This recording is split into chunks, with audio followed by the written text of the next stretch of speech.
my full UFC fight night, Whittaker versus the Ritter predictions.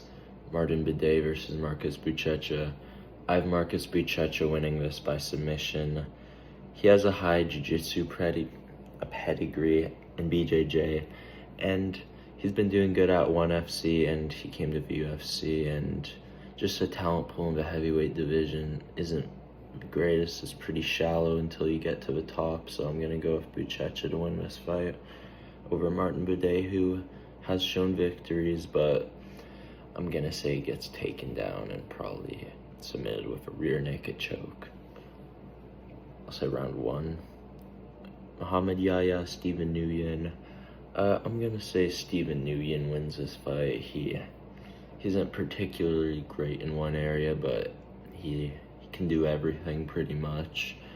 And he had a war with Jarno Aarons, he lost the fight, but he has good ability, and I think he's going to make it a firefight and beat Muhammad Yahya by decision or a late finish. Ibo Aslan, Billy Alakana. I've heard the Billy Alakana banter, and I'm gonna agree with the Alakana pickers. I'm gonna go with Billy to win this fight by a submission. Ibo Aslan has shown some holes in the grappling, got submitted by Ion Kutalaba in round one with an arm triangle.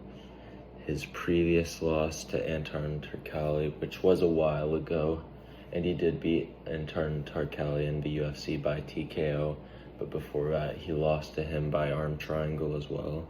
So I'm gonna go with Billy Alakana, probably getting this fight to the ground, which he did do against Bogdan Guskov.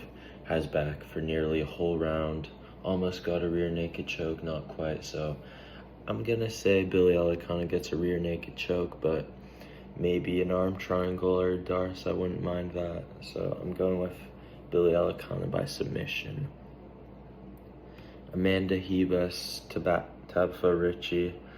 Now, Amanda Ribas is probably a better fighter, but then again, if it's close, they give it to Ricci. They do that every time. I know she looked pretty bad versus Yan Jonan, but that was the number one ranked contender at the time, so not too bad of a loss. I'll say Tabitha Ricci gets a controversial decision. Davy Grant versus Damon Blackshear. I gotta go with Damon Blackshear. I know Davy Grant is a crafty vet. He's got a good chin.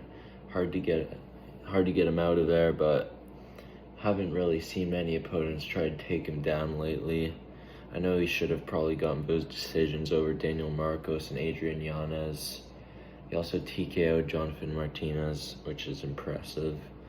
Decently impressive. And Damon Blackshear, he didn't look too great on the feet versus Cody Gibson, but he still got the job done by Kimura.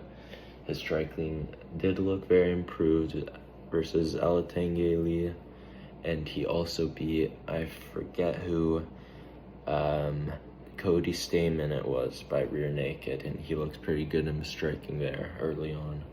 He did get caught by Montel Jackson, but Montel Jackson is pretty good, and he kind of ran into that. He'll probably take that mistake and learn some lessons, so I'm going to go with Damon Blackshear by a decision or maybe a TKO. Could be a submission. Muslim Salikov, Carlos Leal. I got Carlos Leal winning this fight. We know he got robbed versus Renat Fakhretdinov. I thought he should have won that fight every round, but the judges gave it to Fakhretdinov for some reason. Maybe because it was in Abu Dhabi. Then he put away Alex Morono round one. Couldn't quite put him away, but Morono's a tough dude. Well, he couldn't put him out. He put him away. Muslim Salikov, he gets a spinning wheel kick every now and then. Got one in its last outing versus Sonkanon.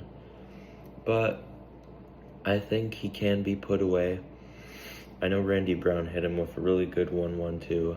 A lot of people are going down to that shot, but I'll say Leal just overpowers Salikov, gets a barrage of punches, finds a TKO in round 1 or 2. Bryce Mitchell, Said Nurmagomedov. I have Bryce Mitchell winning this one. There is something concerning because Said Nurmagomedov will punish opponents who make bad entries with a guillotine or a ninja choke. So that is a little worrying if you're on Bryce Mitchell's side, but I'm sure I'll watch out for that. Maybe try and be more trip oriented, some more judo, and maybe not hurt double legs. And he does have a size advantage. I know Said Nurmagomedov probably the better striker early on, more explosive. Wouldn't say more powerful, but he's faster. Overall more technical striking, but he does slow down against an opponent who's bigger than him, and Bryce Mitchell, moving down to Bantamweight, coming from Featherweight. Then I think he's gonna wear on Said Nurmagomedov and get a decision based on rounds 2 and 3. Main card, Nikita Krylov, Bogdan Guskov. Now, I did highly rate Nikita Krylov, and he is a good fighter, but I think he's too predictable. Or not too predictable, he's just too open, very unorthodox. Sometimes it's to his benefit, sometimes it's to his demise. Last time it was to his demise against Dominic Reyes. I don't think Bogdan Guskov has the same, maybe not as technical as Dominic Reyes, but he is a powerful guy, and he does have a good chin. Grappling is pretty good. He knows what he's doing. I know he got submitted by Volkan Ozdemir, but that was his debut. Octagon jitters. I'm gonna say Bogdan Guskov probably finds a TKO based on Krylov coming in kind of recklessly. So I'm gonna say Bogdan Guskov by TKO rounds 2 or 3. Maybe round 1, but I'd lean more round 2. Asu Almabayev, Jose Ochoa. I was considering picking Jose Ochoa by an early finish. I know he just did it to Cody Durden. That was in round 2 after he did spend some time on bottom position, but it was hard to hold him down. And then it was back-to-back straight lefts. He landed on Cody Durden and he put him out. And I could see that with Asu Almabayev. You know, I don't mind picking Jose Ochoa, but I feel like just on short notice, maybe not full preparation, I don't know. And Almabayev, I know he lost pretty bad to Manel Cap, but Manel Cap is very good. Jose Ochoa is good, but I don't know if he's got the same takedown defense, so I'm gonna say Almabayev wins a decision with some trouble in round 1. Shara Magomedov, Marc-Andre Barrio. Let's face it, this is kind of a layup, an easy win for Shara Magomedov. I know Marc-Andre Barrio, I don't know if he's the most powerful, but volume, will break opponents down, use cardio, but I just see Shara Magomedov with too good of defense, and probably him getting a TKO in round 2. I could see head kicks working, straight punches. His defense is going to get going. Marc-Andre Barrio, he might try some grappling. I don't really see it working. I know Shara, he kind of got figured out by MVP, but Barrio is not that fast and probably not as powerful, definitely not as unorthodox. He's kind of predictable. He can get caught in the pocket. And I'm gonna say TKO from Shara in round 2. I could just see a straight right hand or an uppercut, maybe a head kick. So I'm gonna say Shara wins this fight. Peter Yan, Marcus McGee. This is a tough one. Well, it's a tough fight for Peter Yan. I know it's a jump down in the rankings. He's ranked number 3. Marcus McGee is ranked number 12. So it's a big jump up for McGee.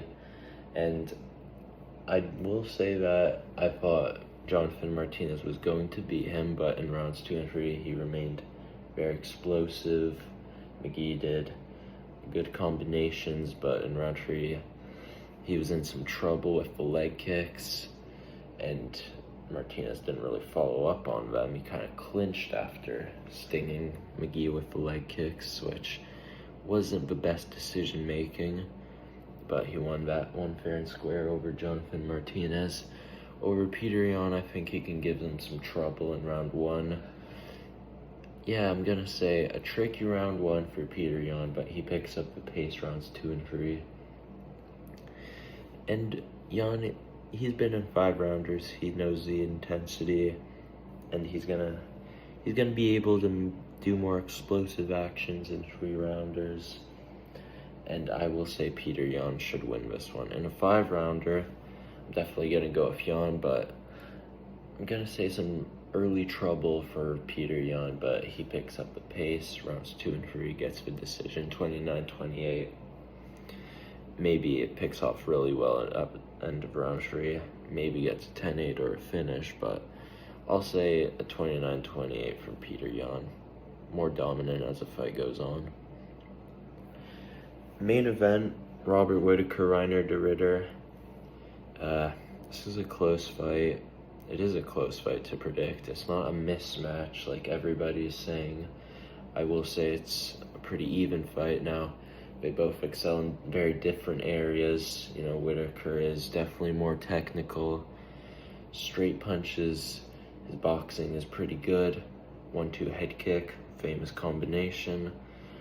Has in the past demonstrated a higher level of wrestling than what we see now, it looks like.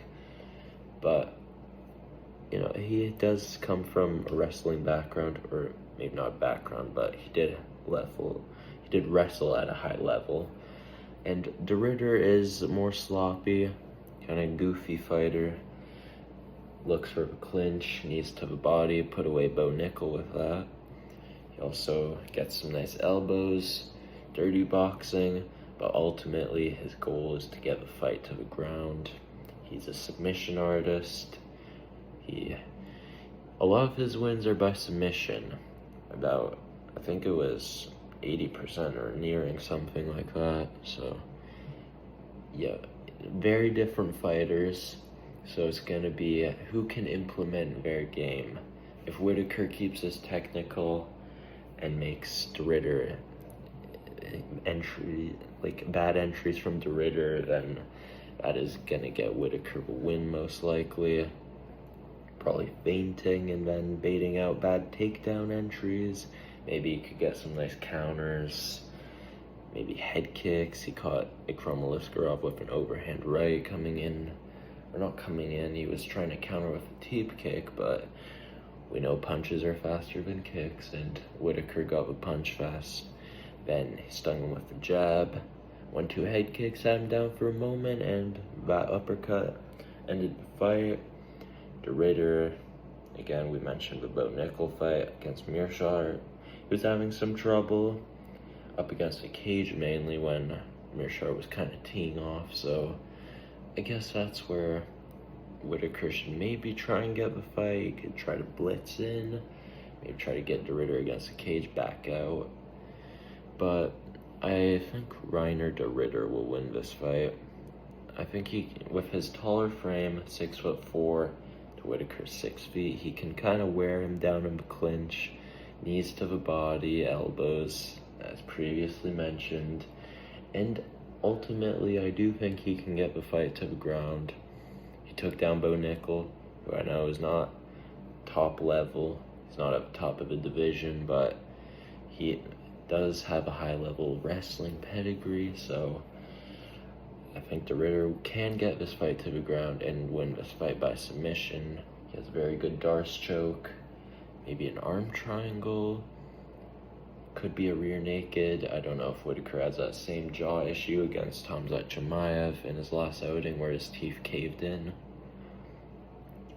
So, you know, if Whittaker gets his jaw fixed, it's going to be harder to get the submission, obviously, but I think Reiner de Ridder could probably win this fight by submission over kind of beating up Whittaker in the clinch and making it sloppy will win him the fight. So I will go with Reiner de Ridder by submission in, I'll say, round 3. That sounds about right. So de Ridder, round 3 submission. say Darce choke, arm triangle, maybe gets it back.